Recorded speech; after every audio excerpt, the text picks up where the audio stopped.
Hello hello hello hello. नमस्कार दोस्तों, मैं संजय डाबरा आप सभी विद्यार्थियों का हार्दिक स्वागत करता हूं डाबरा क्लासेज के इस ऑनलाइन प्लेटफॉर्म पर। सभी को नमस्कार दोस्तों। और बिल्कुल भाई, गुड इवनिंग सभी को नमस्कार। एक बार सभी दोस्त जल्दी से मुझे ये बता दीजिए, आवाज क्लियर है भाई? उसके बाद में हम चीजों को देखते हैं। सबको नमस्कार भाई। सभी दोस्त एक बार जल्दी से लाइव क्लास के साथ जुड़िए और मुझे ये बता दीजिए आवाज वगैरह क्लियर है, उसके बाद हम चीजों को स्टार्ट करेंगे। बिल्कुल भाई सोनू, जल्दी से एक बार मुझे कमेंट करके बता दीजिए।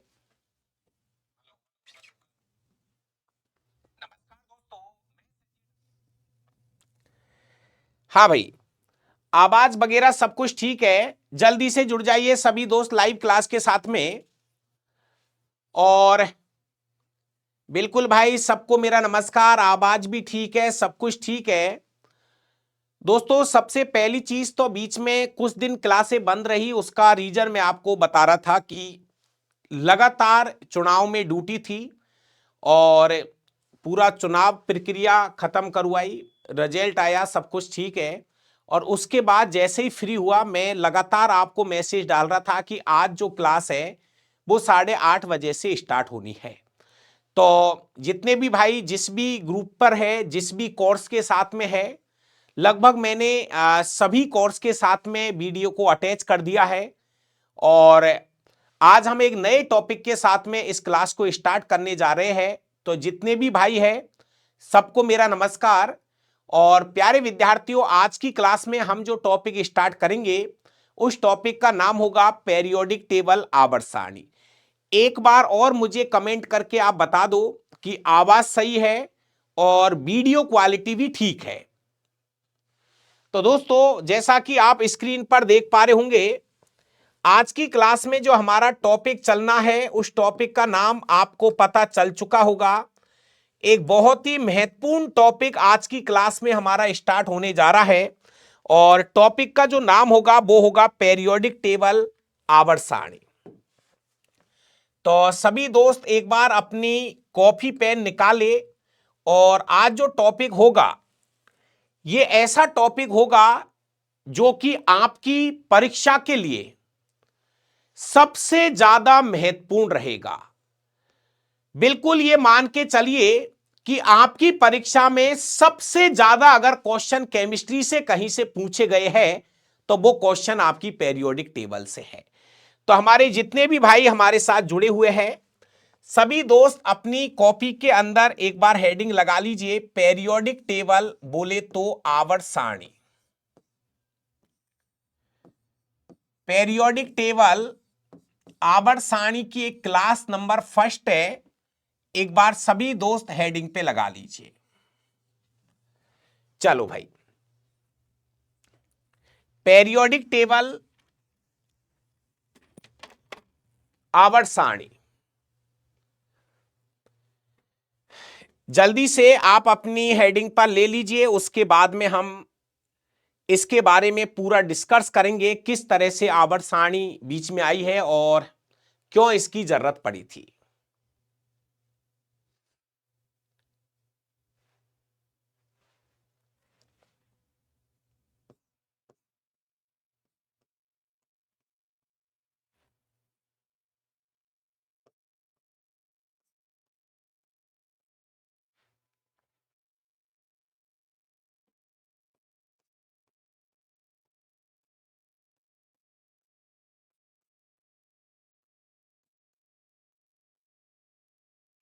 पेरियोडिक टेबल आवर्त सारणी। दोस्तों, सबसे पहली चीज, आवर्त सारणी की जरूरत क्यों पड़ी, पहले इस चीज को समझने की कोशिश कीजिए। प्यारे विद्यार्थियों, सन 1800 तक लगभग 30 तत्वों की खोज हो चुकी थी। सन 1800 तक लगभग 30 तत्वों की खोज हो चुकी थी दोस्तों। जैसे जैसे तत्वों की खोज होती जा रही थी, वैज्ञानिकों को उनको व्यवस्थित करने में, उनका अध्ययन करने में असुविधा होती जा रही थी। थोड़ा समझने की कोशिश करिए। अगर अपनी दुकान के अंदर 4-5 साबुन है, 10 साबुन है, तो हम अगर कोई भी ग्राहक आता है तो हम उसको उठा के वो साबुन दे देंगे। उसने जो भी साबुन मांगा, हमको पता है कि 10 ही तो साबुन है दुकान के अंदर, उठा के वो साबुन हमने दे दिया। लेकिन दोस्तों यदि उसी दुकान के अंदर 1000 साबुन होते और अगर कोई ग्राहक आपसे साबुन मांगता, तो शायद हो सकता है कि उस साबुन को ढूंढने में, जो साबुन वो मांग रहा है, और उसको देने में हो सकता है हमें बहुत समय लग जाता। यही कहानी पीरियोडिक टेबल के अंदर थी। सन 1800 तक तो तत्वों की संख्या 30 ही थी। तो वैज्ञानिक कैसे भी करके उनकी स्टडी कर रहे थे, उनका अध्ययन कर रहे थे, उनको समझने की कोशिश कर रहे थे। लेकिन दोस्तों जैसे जैसे जैसे जैसे तत्वों की संख्या बढ़ती चली गई, वैज्ञानिकों को तत्वों को व्यवस्थित करने में, तत्वों का अध्ययन करने में थोड़ी थोड़ी असुविधाएं होना स्टार्ट हो गई थी। तो प्यारे विद्यार्थियों, वैज्ञानिकों ने क्या सोचा कि यार इन तत्वों को इस तरीके से वर्गीकृत किया जाए, इन तत्वों को इस तरीके से व्यवस्थित किया जाए ताकि इनकी अध्ययन करने में थोड़ी सुविधा हो जाए। जिनके गुणधर्म एक जैसे हैं उनको एक साइड रखो, जिनके गुणधर्म एक जैसे हैं उनको एक साइड रखो, जिनके गुणधर्म थोड़े अलग हैं उनको थोड़ा सा अलग व्यवस्थित कर लो। इस तरह से समय के अनुसार वैज्ञानिकों ने आवर्त सारणी बनाने का प्रयास किया दोस्तों। मतलब जो अव्यवस्थित जो तत्व थे उनको व्यवस्थित करने के लिए आवर्त सारणी की आवश्यकता पड़ी। जो भी असुविधाएं हो रही थी, उन असुविधाओं को दूर करने के लिए तत्वों को व्यवस्थित किया गया, और तत्वों को व्यवस्थित करना ही पीरियोडिक टेबल या आवर्त सारणी कहा जाता है। एक बार यस करिए भाई। जय श्री कृष्णा, जय श्री राम। बिल्कुल भाई, सभी को मेरा नमस्कार। लक्ष्मीकांत भाई बहुत बढ़िया। तो दोस्तों कुछ भाई थोड़ा लेट जुड़े हैं, कुछ समय से जुड़ गए। 8:30 बजे का टाइम दे रखा है, कोई दिक्कत नहीं है, थोड़ा अपने आप को एडजस्ट करिए। धीरे धीरे हम 1-2 दिन के अंदर रिदम में आ जाएंगे। और ऐसे नहीं है, क्लासेस जरूरत पड़ी तो 1 नहीं 1.5 घंटे हम लगाना स्टार्ट कर देंगे। तो कोई टेंशन करने की जरूरत नहीं है। और अब हम स्टार्ट करते हैं हमारी आवर्त सारणी, बोले तो पीरियोडिक टेबल। प्यारे विद्यार्थियों, मैं यहां लिख रहा हूं सन 1800 तक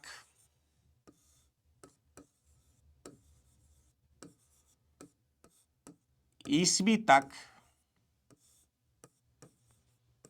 लगभग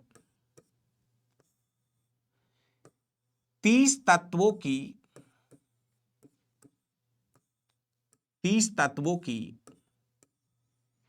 खोज हो चुकी थी।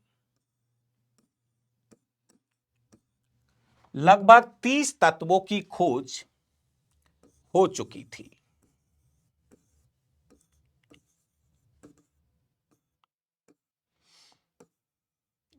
इन तत्वों का व्यवस्थित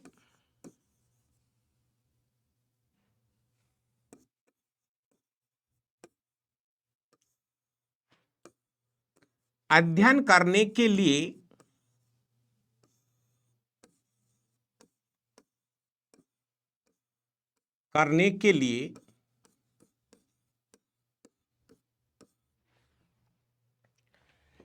आवर्त सारणी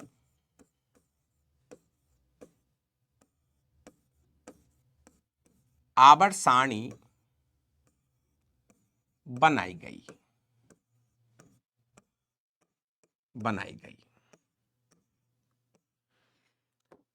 प्यारे विद्यार्थियों, आवर्त सारणी का जो मेन लक्ष्य था वो ये था, आवर्त सारणी का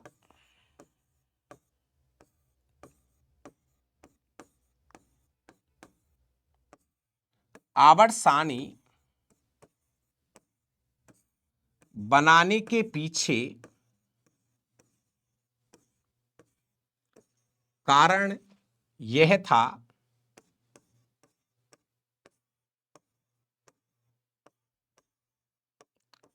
कि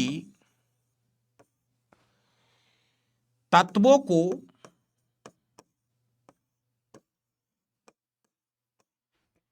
को उनके लक्षणों के आधार पर तत्वों को उनके लक्षणों के आधार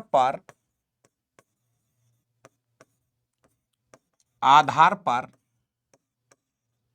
व्यवस्थित किया जाए।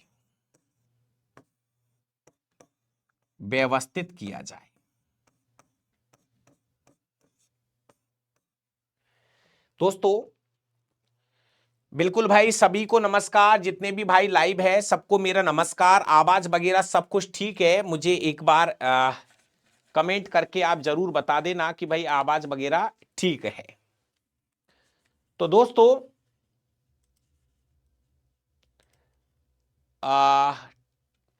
बिल्कुल भाई, क्लास का टाइम 8:30 बजे से रहेगा हर दिन, और सुविधा के हिसाब से 9:30 से 10 बजे तक ये क्लास चलती रहेगी।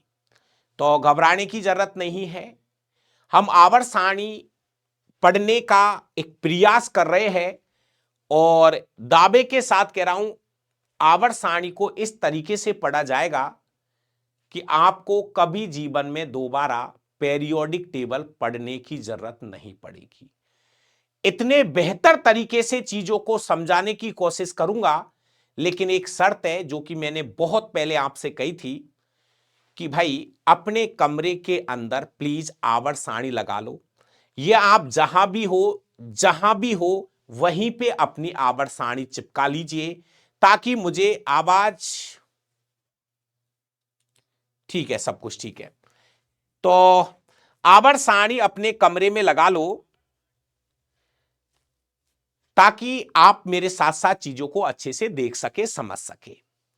तो दोस्तों सबसे पहले हम शुरू कर रहे हैं पेरियोडिक टेबल, और मैं आपको यह कहना चाह रहा हूं कि आवर्त सारणी की जरूरत इसलिए पड़ी थी कि लगातार तत्वों की संख्या बढ़ती जा रही थी, और उन तत्वों को एक व्यवस्थित तरीके से पढ़ा जाए, एक उनका व्यवस्थित अध्ययन किया जाए, ताकि हमको तत्वों को पढ़ने में एक बहुत अच्छी सुविधा महसूस हो।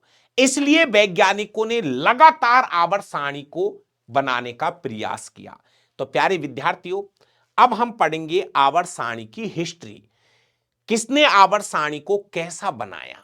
तो सबसे पहले हेडिंग पे लगा लीजिए। देखिए कौन कौन आवर्त सारणी बनाने का प्रयास कर रहे हैं, मैं आपको बता दूं। सबसे पहले नंबर 1, सबसे पहले हम पढ़ेंगे डॉवे-राइनर का त्रिक नियम। डॉवे-राइनर का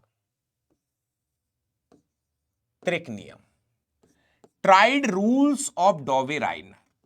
पहला आवर्त सारणी बनाने का प्रयास कर रहा है डॉवे-राइनर। दोस्तों डॉवे-राइनर के बाद आवर्त सारणी बनाने का जो अगला प्रयास कर रहा है वो है न्यूलैंड्स का अष्टक नियम।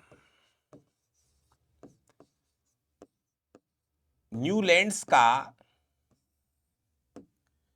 अष्टक नियम, ऑक्टावेस रूल्स। आवर्त सारणी बनाने का दूसरा प्रयास कर रहा है न्यूलैंड्स का अष्टक नियम। डॉवे-राइनर का त्रिक नियम जो है वो एनसीईआरटी के अनुसार 1817 ईस्वी में आया था। न्यूलैंड्स का अष्टक नियम आया है 1866 ईस्वी में। एनसीईआरटी कक्षा 10वीं की डेट लिख रहा हूं ये मैं। आवर्त सारणी बनाने का तीसरा जो प्रयास किया है वो मेंडलीफ ने किया है।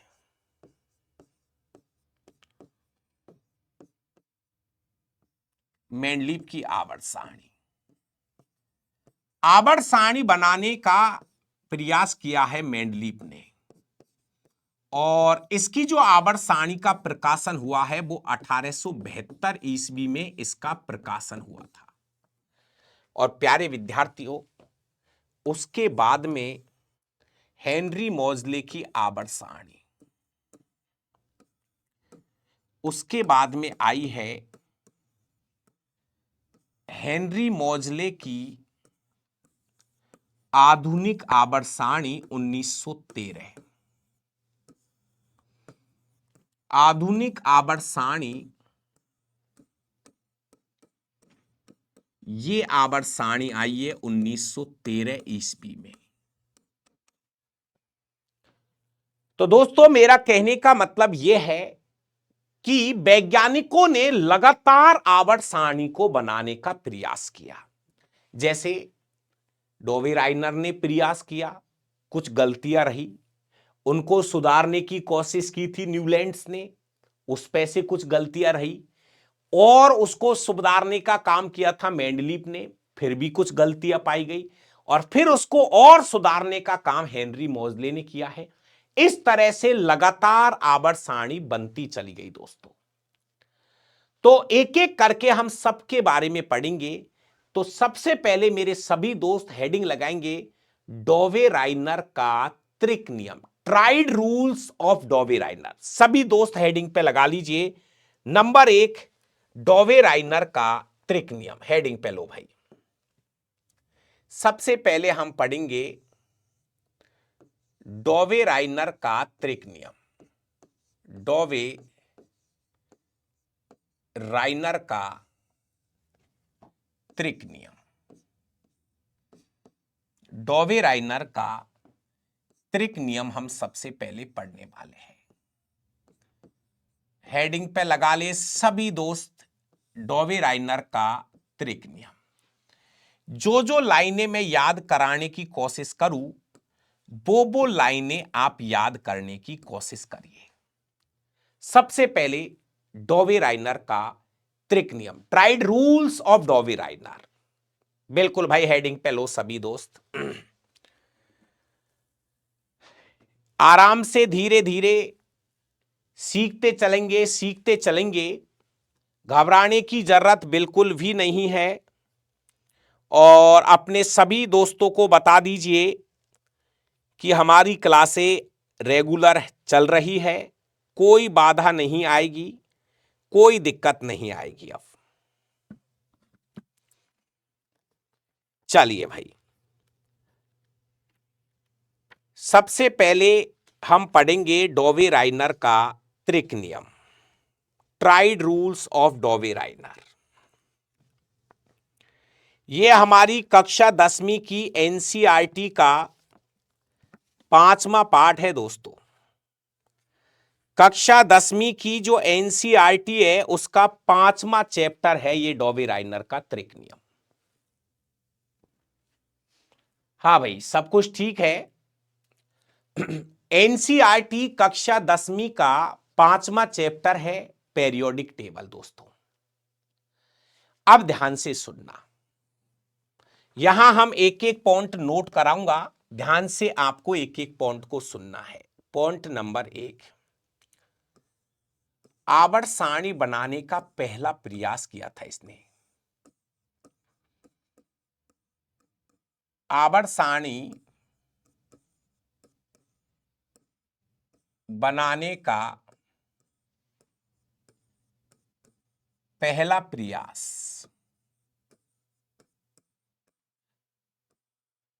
डोवे राइनर के द्वारा किया गया। डोवे राइनर के द्वारा किया गया। दोस्तों अगर हम और कक्षा 11वीं 12वीं की किताबें पढ़ेंगे तो और भी बहुत सारे वैज्ञानिक थे जिन्होंने आवर्त सारणी बनाने का प्रयास इनसे भी पहले कर दिया था, लेकिन हमारी एनसीईआरटी में तो आवर्त सारणी बनाने का पहला प्रयास किसने किया है? डोवे राइनर ने। इसके बाद एक एक पॉइंट को ध्यान से सुनना। पॉइंट नंबर 2, डोवे राइनर ने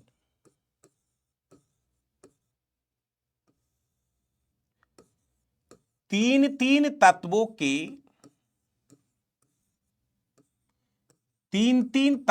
के समूह बनाए, ग्रुप, समूह बनाए थे।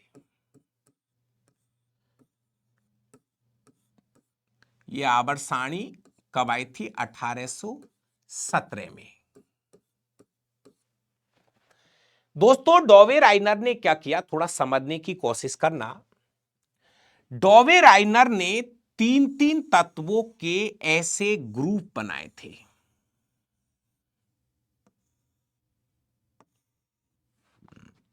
तीन तीन तत्वों के ऐसे समूह बनाए।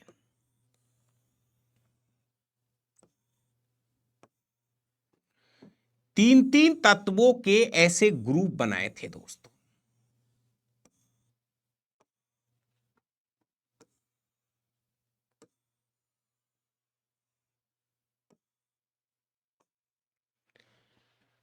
अब ध्यान से समझने की कोशिश करना दोस्तों। ये त्रिक नियम क्या था उसको हम समझेंगे। पहले मैं ये कहना चाह रहा हूं, डॉवे राइनर ने क्या किया, जैसे यहां पर लिया लिथियम।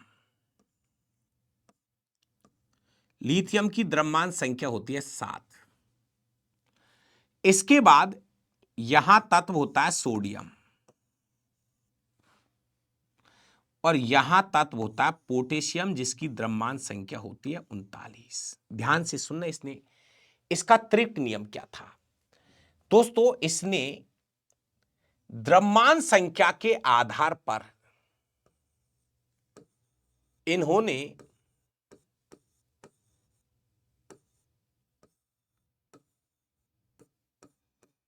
द्रव्यमान संख्या के आधार पर इन्होंने द्रव्यमान संख्या के आधार पर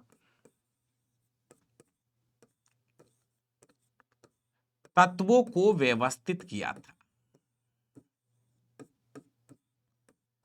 तत्वों को व्यवस्थित किया था।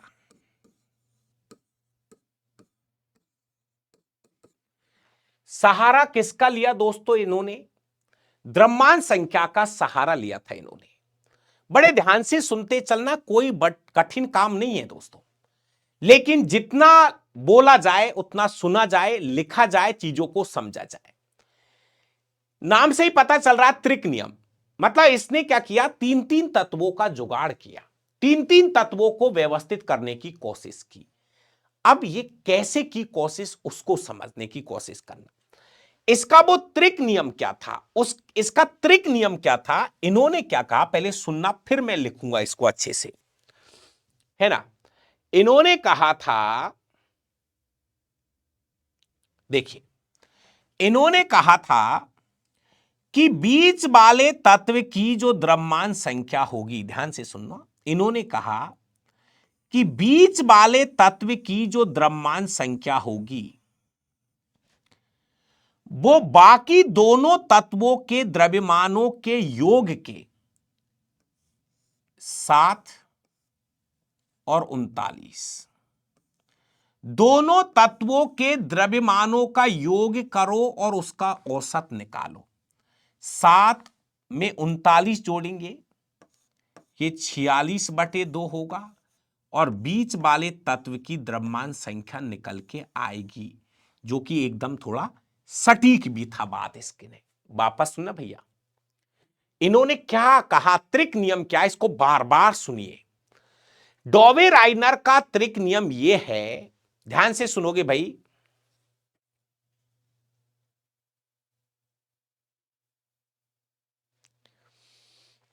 बिल्कुल भाई रवि, थोड़ा सा काफी दिन के बाद में हम जुड़ रहे हैं, तो एक जोश के साथ में क्लास हो रही है, कोई दिक्कत नहीं है, और ऐसी बात नहीं है। चुनावों में निकल गया सब जोश, चुनाव करवा रहे थे काफी, आज 20 दिन हो गए डिस्टर्ब, चुनावों में ड्यूटी लगना, उसकी ट्रेनिंग करना, उन चीजों को सीखना, फिर चुनाव कराना, फिर तो इस तरह से चीजें हैं। आवाज डबल हो रही है, कुछ ऐसा है क्या भाई? एक बार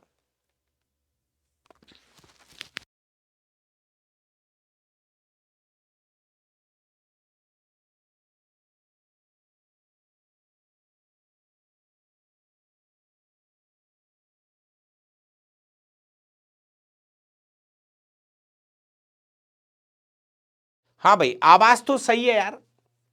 देखिए, एक तो चलती हुई क्लास में कुछ ऐसा मत लिखा करो कि आवाज, मेरे यहां भी चल रहा है मोबाइल, ऐसी बात नहीं है, तो मेरे हिसाब से आवाज एकदम क्लियर है भाई। इतने सारे भाई है, सबको मेरे हिसाब से आवाज एकदम क्लियर आ रही होगी। दोबारा सुनिए त्रिक नियम को दोस्तों।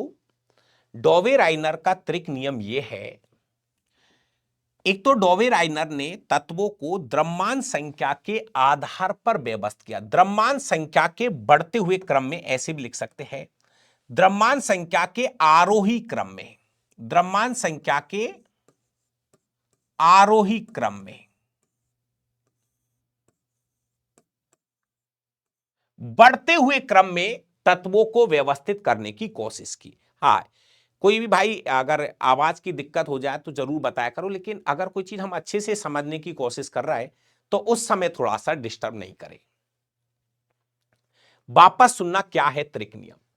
डॉवे राइनर का त्रिक नियम यह है दोस्तों, डॉवे राइनर कहता है कि बीच वाले तत्व की जो द्रव्यमान संख्या होगी वो बाकी दोनों तत्वों के द्रव्यमानों का योग करो, बाकी दोनों तत्वों के द्रव्यमानों के योग के औसत के बराबर होता है।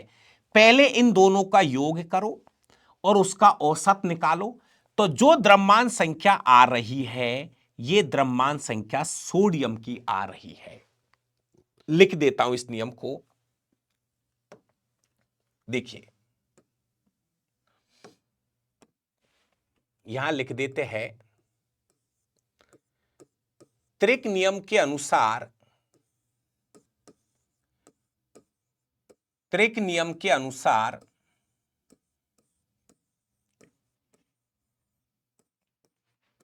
त्रिक नियम के अनुसार बीच वाले तत्व की द्रव्यमान संख्या, बीच वाले तत्व की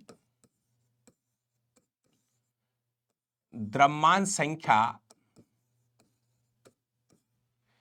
बीच वाले तत्व की द्रव्यमान संख्या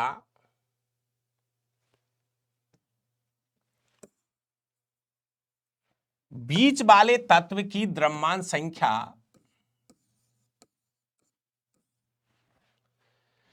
बाकी दोनों तत्वों के, बाकी दोनों तत्वों के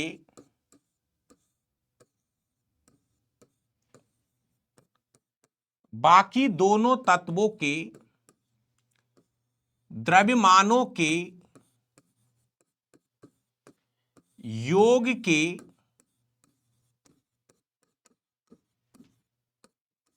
औसत के बराबर होती है। औसत के बराबर होती है, यही है त्रिक नियम। खूब समझो, आराम से समझो।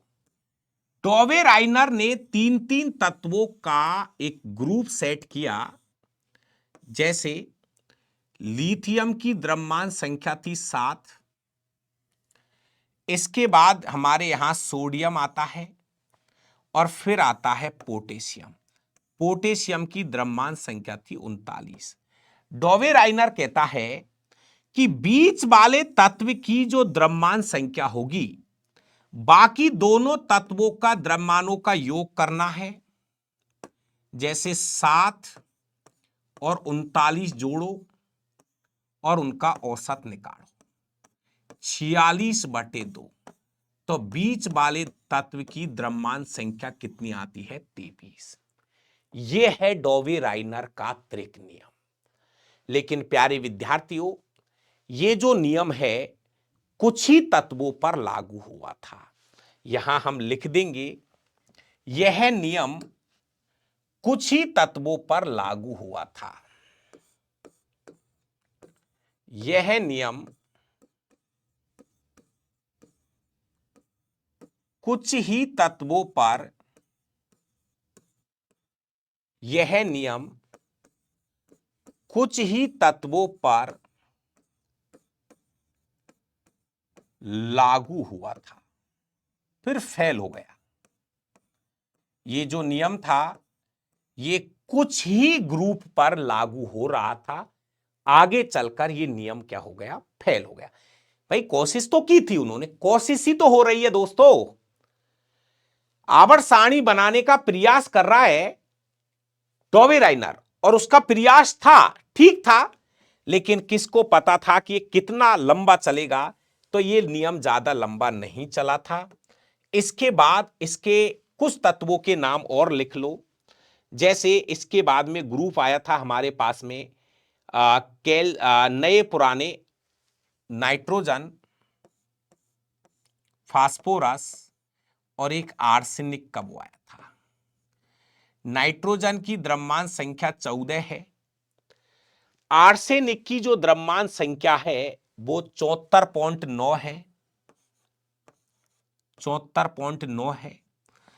आप इन दोनों का योग करो, उसका औसत निकालो, वो फास्फोरस की द्रव्यमान संख्या के लगभग आएगा।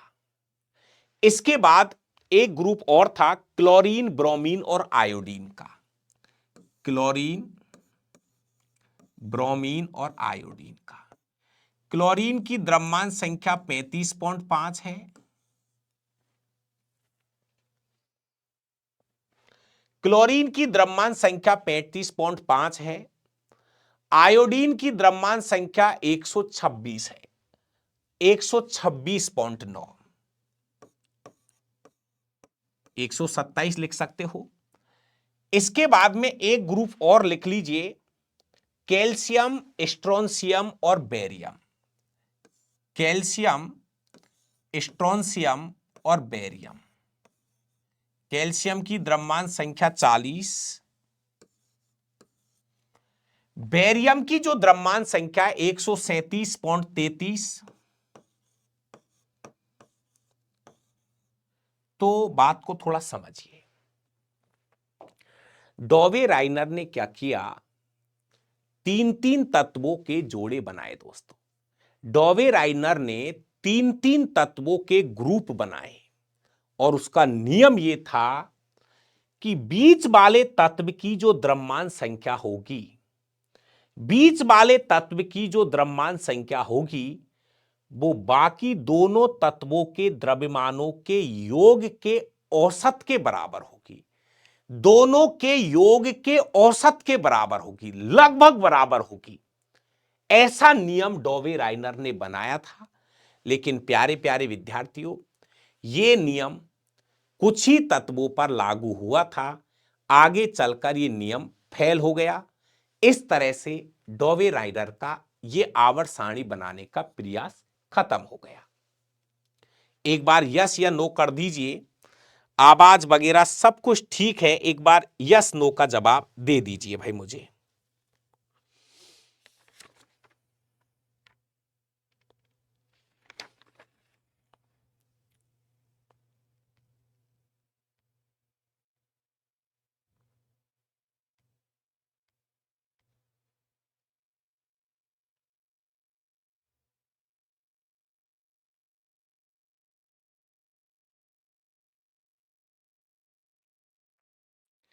यस भाई, ठीक है, कुछ सीखा भाई। ये लगातार हमारी, आप वो देखना, अपने रेलवे के पेपर उठाओ, बहुत सारे क्वेश्चन पूछे। मैं कह रहा हूं आपको ये वजन भले ही मत याद करो, मेरी बात को आप समझिए, ये द्रव्यमान संख्या मत करो अभी याद, लेकिन ये ना ये कि कौन कौन सा ग्रुप उसने दिखाया, तो ये 4 डिब्बे याद कर लीजिए मेरे कहने से।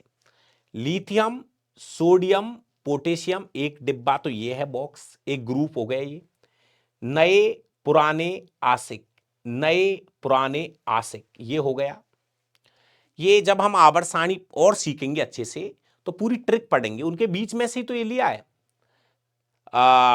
जैसे अपने एक लाइन आती है, फ्लोरीन, क्लोरीन, ब्रोमीन, आयोडीन, वहां से ले लिए 3 तत्व, और कैल्शियम, स्ट्रोंशियम और बेरियम, ये वो लाइन है, लाइन नंबर दूसरी। तो ये देखिए थोड़ा सा एक बार,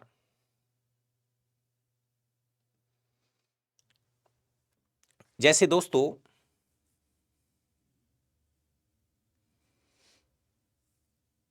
ये हमारी आवर्त सारणी रहती है, तो हम सीखेंगे धीरे धीरे। ये पहली लाइन है, देखो, है ली ना की रवे से फरियाद।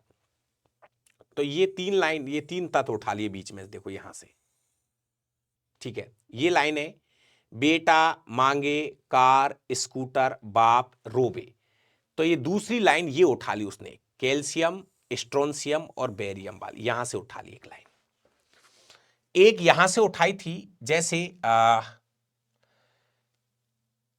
इसके बाद में ये वाला है, नए पुराने आशिक सब बीमार, एक लाइन यहां से उठा ली, और एक लाइन यहां से, क्लोरीन ब्रोमीन और आयोडीन, यहां से उठा लिए।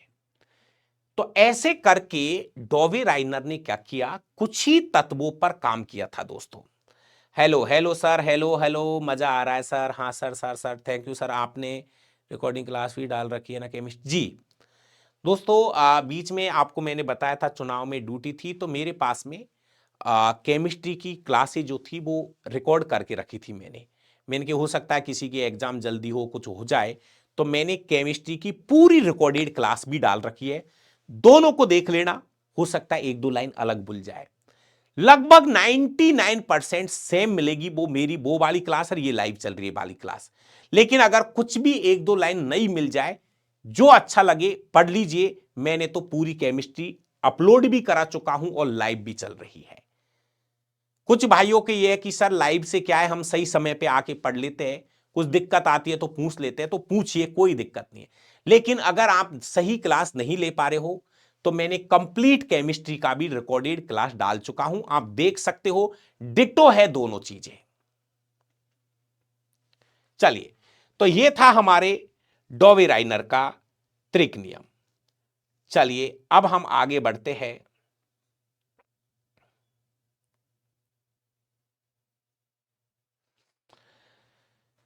दोस्तों एक पीडीएफ भी है, मैं आपको बता दूं,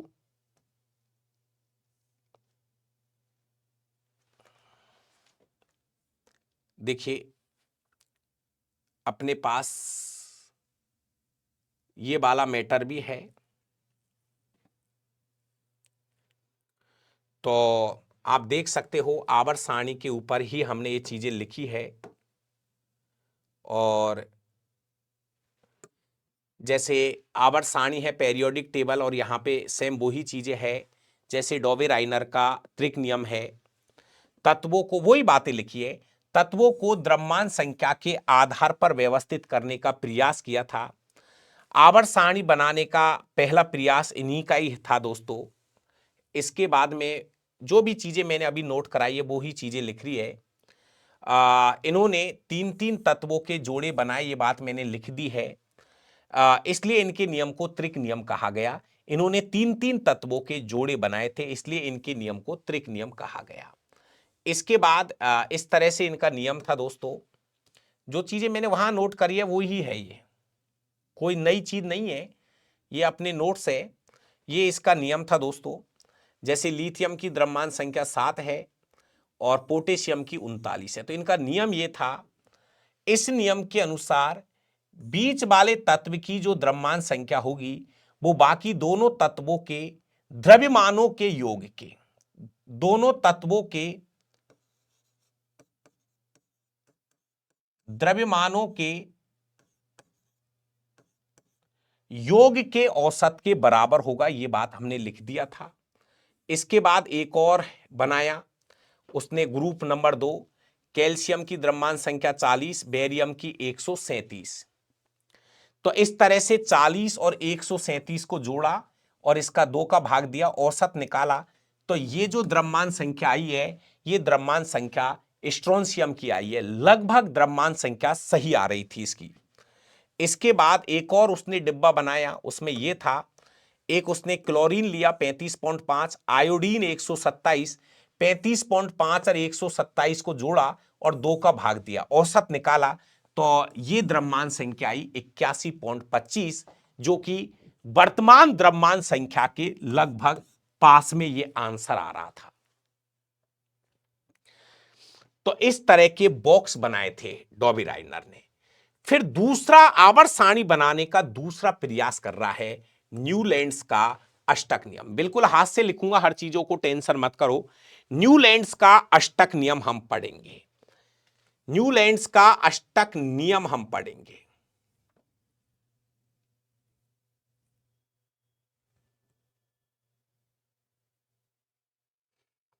न्यूलैंड्स का अष्टक नियम हम पढ़ेंगे।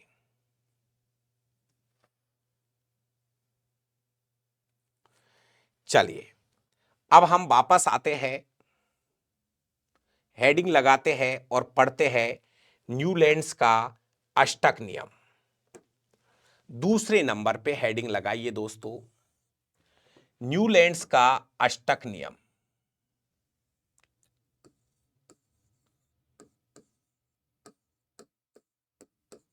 न्यूलैंड्स का अष्टक नियम हेडिंग पे लगा दीजिए। न्यूलैंड्स का अष्टक नियम हेडिंग पे लगा लीजिए दोस्तों।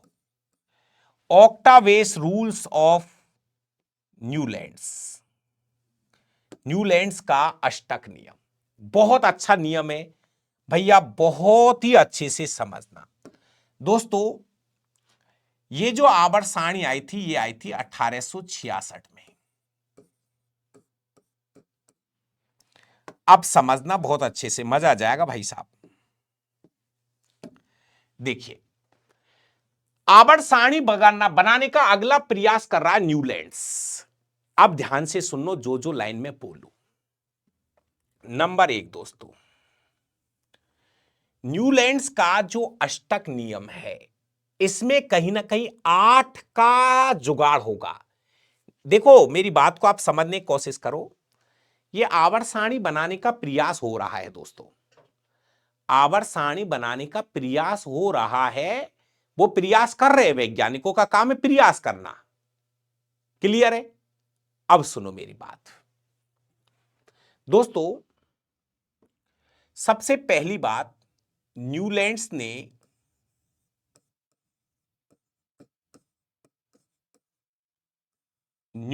ने तत्वों को द्रव्यमान संख्या के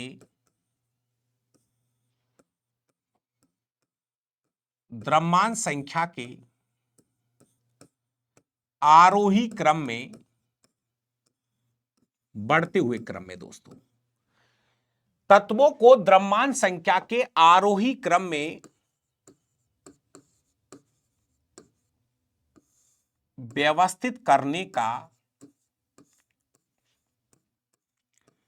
प्रयास किया।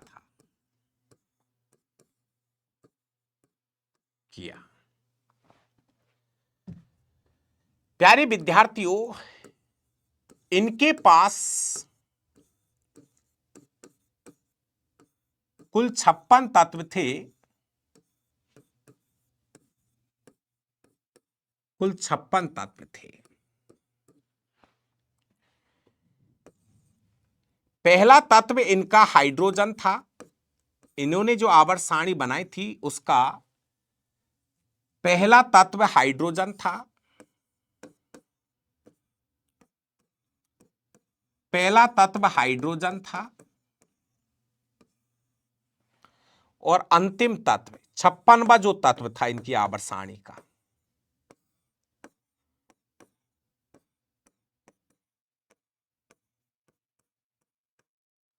वो थोरियम था। थोरियम। आराम से सुनो दोस्तों। दोस्तों न्यूलैंड्स का जो अष्टक नियम हम पढ़ रहे हैं, तो पहली बात तो मैं आपको यह बता दूं, न्यूलैंड्स जब अपनी आवर्त सारणी बना रहा था तो उसके पास में कुल 56 तत्व थे दोस्तों। क्लियर हो गया? उनकी आवर्त सारणी का पहला तत्व हाइड्रोजन था और इनका 56वां तत्व जो था वो था थोरियम। दोस्तों दूसरी चीज, इस समय तक अक्रिय गैसों की खोज नहीं हुई थी।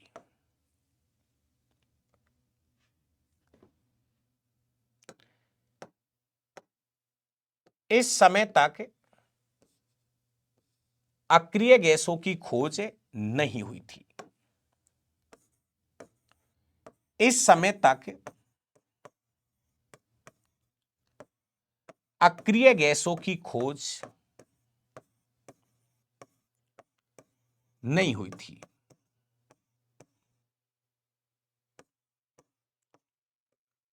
अक्रिय गैसों की खोज नहीं हुई थी दोस्तों। दोस्तों अब बात आती है कि ये अष्टक नियम था क्या। ये अष्टक नियम क्या था, उस चीज को हम समझने की कोशिश करेंगे। तो दोस्तों हम यहां लिखते हैं कि अष्टक नियम क्या था।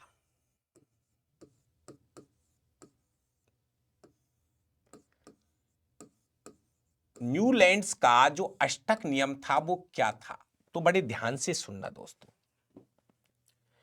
दोस्तों इस नियम के अनुसार, ध्यान से सुनो, इस नियम के अनुसार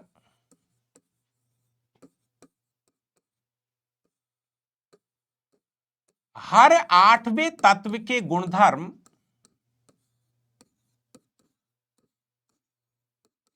हर आठवें तत्व के गुणधर्म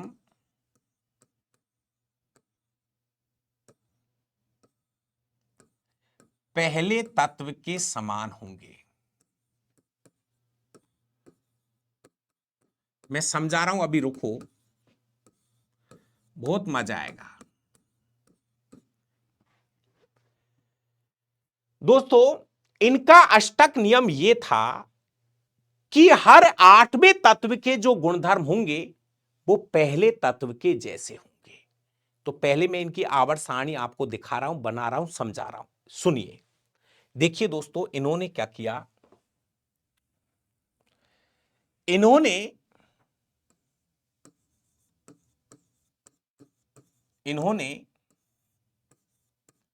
तत्वों को एक संगीत के आधार पर, आपको पता होगा, एक संगीत के आधार पर व्यवस्थित किया।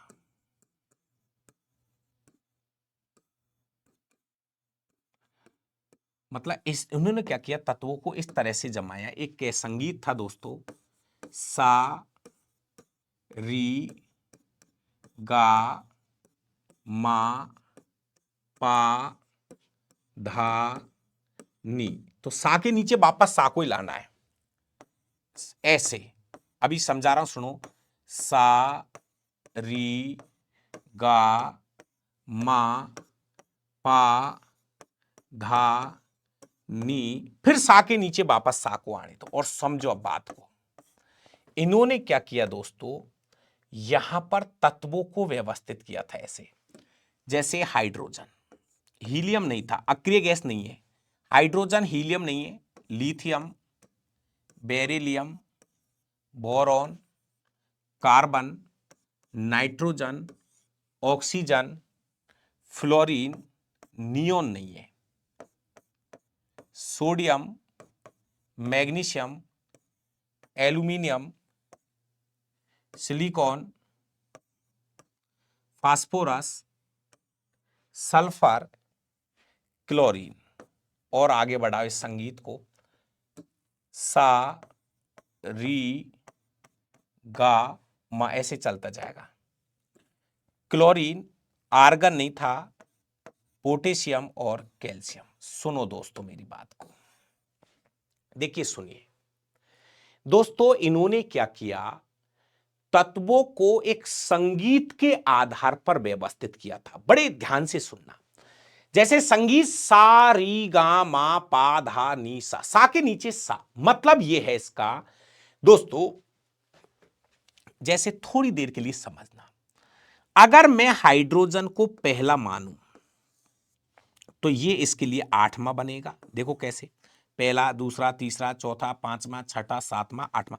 तो इसका अष्टक नियम क्या था? इसका अष्टक नियम यह था, बार बार सुनना, हर आठवें तत्व के गुणधर्म पहले तत्व के जैसे होंगे। अगर आठवां ये है तो इसके लिए ये पहला है, इन दोनों के गुणधर्म एक जैसे होंगे। जैसे वापस सुनो दोस्तों, वापस सुनना, जैसे थोड़ी देर के लिए मैं बोलूं कि आठवां ये है तो इसके लिए पहला ये बनेगा। देखो आठवां ये है, सातवां, छठा, पांचवां, चौथा, तीसरा, दूसरा, पहला, ये आठवां है तो इसके लिए पहला ये बनेगा। तो अष्टक नियम ये था कि हर आठवें तत्व के गुणधर्म पहले तत्व के जैसे होंगे। मतलब मैग्नीशियम और बेरिलियम के गुणधर्म एक जैसे होंगे। और समझना, जैसे माना कि दोस्त ये आठवां है थोड़ी देर के लिए, तो इसके लिए पहला ये बनेगा। देखो देखो, आठवां, सातवां, छठा, पांचवां, चौथा, तीसरा, दूसरा और पहला। और नियम क्या था कि हर आठवें तत्व के गुणधर्म पहले तत्व के जैसे होंगे। मतलब नाइट्रोजन और फास्फोरस के गुणधर्म एक जैसे है, और वो बात भी सही थी इसकी। दोस्तों, इन्होंने तत्वों को एक संगीत के आधार पर व्यवस्थित करने की कोशिश की। कहने का मतलब, इन तीनों के लक्षण एक जैसे होंगे, इन तीनों के लक्षण एक जैसे होंगे, लगभग एक जैसे, इनके गुणधर्म एक जैसे, इनके गुणधर्म एक जैसे। तो ये आठवां बनेगा, ये आठवां बनेगा, तो इसके लिए ये पहला बन जाएगा। तो मैग्नीशियम और कैल्शियम के गुणधर्म एक जैसे होते हैं। तो दोस्तों फिर समझने की कोशिश कीजिए, न्यूलैंड्स का अष्टक नियम यह था कि हर आठवें तत्व के गुणधर्म पहले तत्व के जैसे होंगे। यह था इसका अष्टक नियम। कर लो नोट भाई।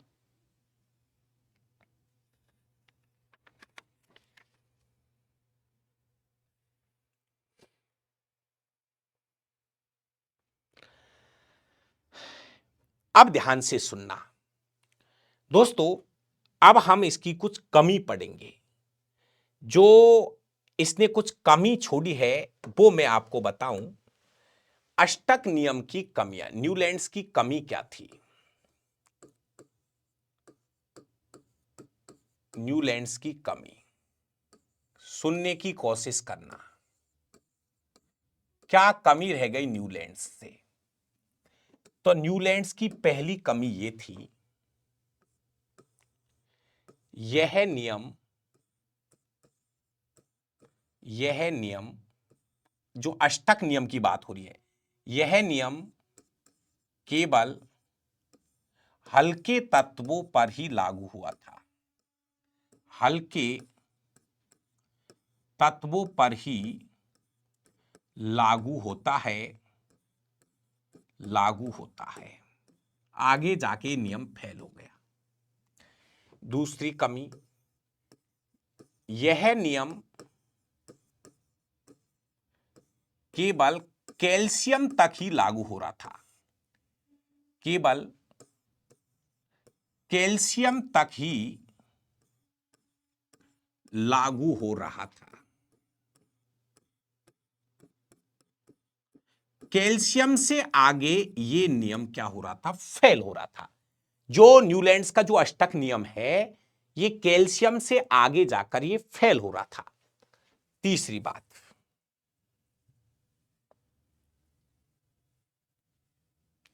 तीसरी बात,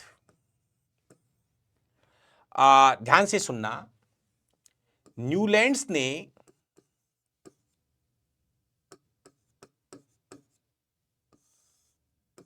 भविष्य में नए तत्वों की खोज नहीं होगी,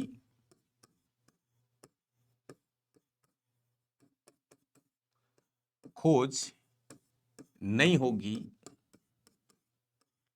यह भी बोला था। देखिए गलत बात थी।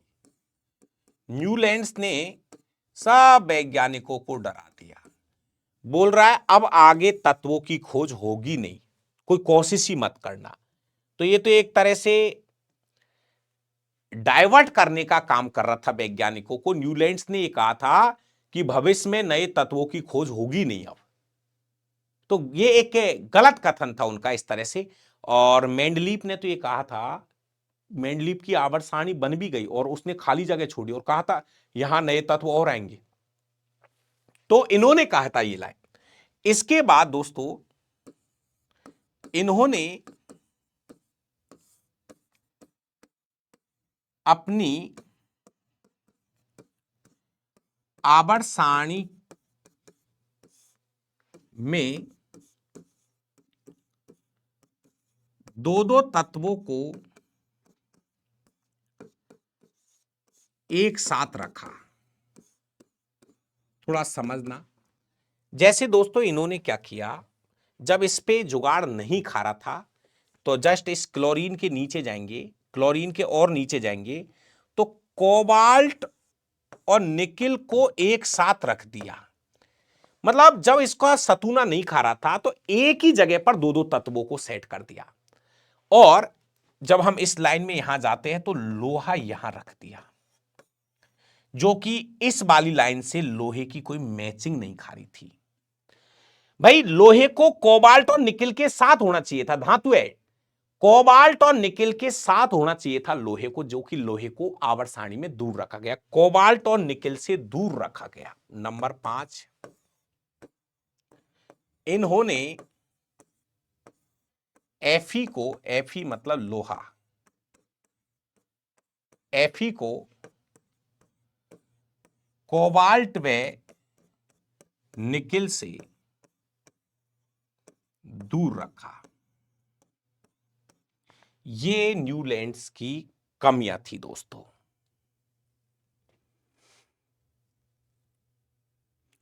ओवरऑल बात यह है कि न्यूलैंड्स का जो अष्टक नियम था वो केवल कैल्शियम तक ही लागू हो रहा था।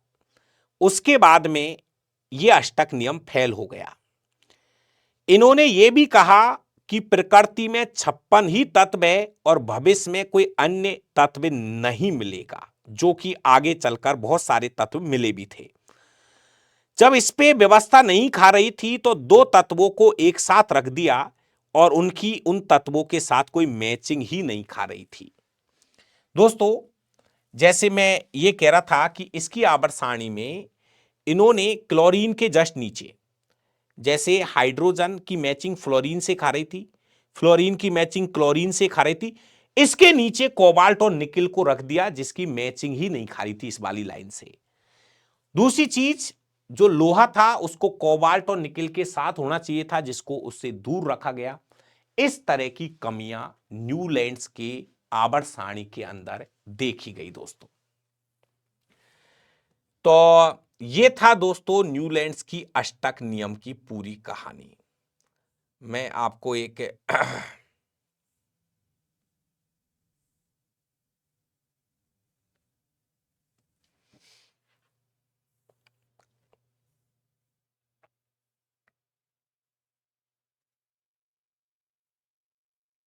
ये तो मेंडलीफ की है।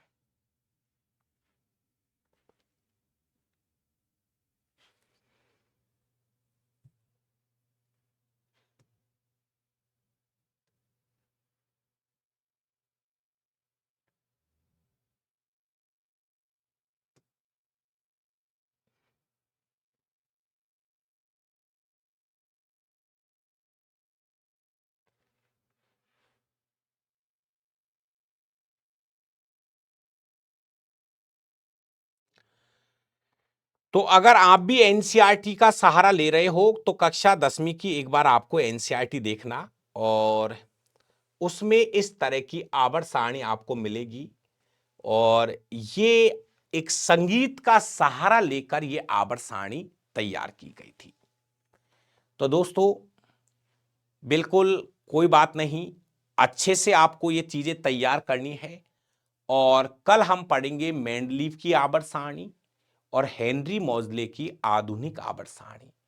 लाइव क्लास का समय 8:30 बजे से है। सभी दोस्त आराम से जुड़े, कोई डाउट हो तो जरूर पूछे। और पीडीएफ वगैरह नहीं किसी ग्रुप में पहुंची है तो मैं टेलीग्राम पे डाल चुका हूं, वहां से ले लीजिए और इन चीजों को सीखो। और शायद एक बार आप मेरे कहने से एसएससी रेलवे के क्वेश्चनों को आप करिए तो शायद ही कोई क्वेश्चन आपका गलत होगा। तो इस तरह से आज की क्लास में हमने ये आवर्त सारणी किस तरीके से स्टार्ट हुई वो चीजें पढ़ी है। कल आगे इसको और हम बढ़ाएंगे। जब तक के लिए बहुत बहुत धन्यवाद, थैंक यू। चलिए कल मिलते हैं भाई।